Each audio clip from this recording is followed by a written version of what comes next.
Hello दोस्तों, मैं आप सबको बताना चाहता हूँ पावर स्टार पवन सिंह जी का जो सॉन्ग आया था सुनिए राजा दी, वो गाना ही बजने का कारण रीज़न है यसी म्यूजिक यूट्यूब चैनल के उनके जो भी वो देखते हैं गलती हुआ से हुआ है।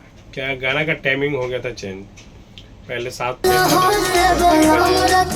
फिर पोस्टर चेंज, फिर गाने का आया नहीं।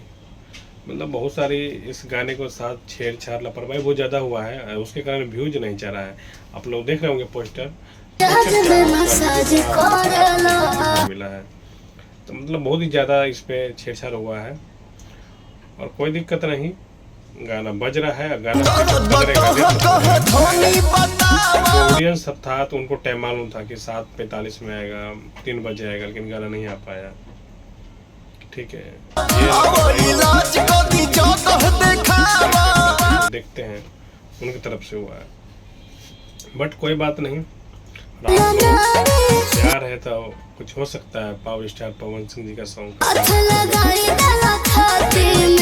चैनल पे आप लोग गाना सुनिए और अपना ढेर सारा प्यार दीजिए और आप वेट भी करिए कि आप हमारा वीडियो देख रहे हैं, कहाँ से आप लोग देख रहे हैं।